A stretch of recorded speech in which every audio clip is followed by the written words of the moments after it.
রিজিক বন্টন হয়ে আছে, মাথার গাম পায়ে ফেললা, পায়ের গাম যদি আবার মাথা তো উড়ান, বরাদ্দ জের দূরের দূর, উদাই লাফান আর উদাই লাফান। বুঝেন নাই? যে পরিশ্রম করে তার আয় বাড়ে, তাইলে তো সব দোকানদারের বেচা কিনা সমান হইত।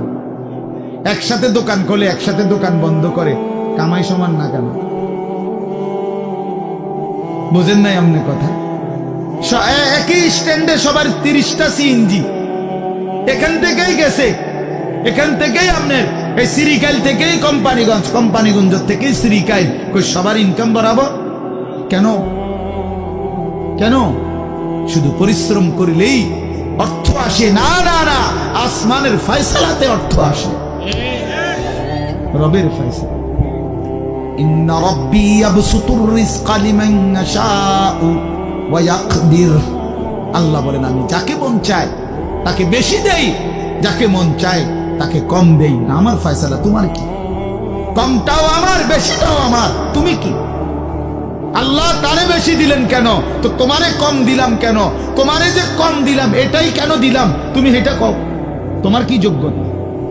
কোনটা তোমার? আসমান তোমার না জমিন তোমার? শরীর তোমার না দেহ তোমার?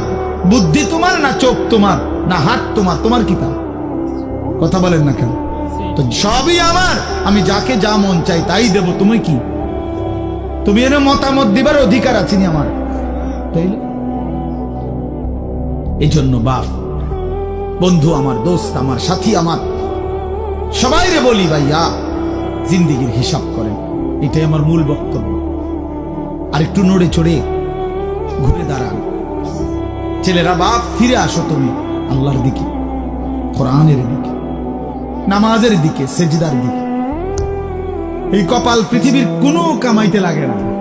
খেয়াল করে দেখেন, উপার্জনের পৃথিবীতে মানুষ দেশে থাকুক আর বিদেশ থাকুক, চাকরি করুক আর ব্যবসায়ী করুক, ক্ষেত খামারে কাম করুক আর দিন মজুরি করুক, মাড়ি কাটুক আর যাই করুক, কপাল কোনো কামে লাগায় না।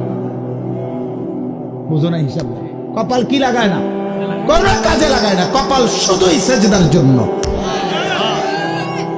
কপাল শুধুই সেজদার জন্য, শুধুই সেজদার, কপাল শুধুই সেজদার জন্য। কিসের জন্য? আল্লাহ বলছেন এটা বানাইছি সেজদার জন্য। এই জন্য যে কপালে সেজদা নাই, আল্লাহ যেন বলেছে যে ওই মানুষের বাচ্চা নয়, জানোয়ার, জানোয়ার। এই জন্য দোস্ত, কেন নামাজ পড়ো না?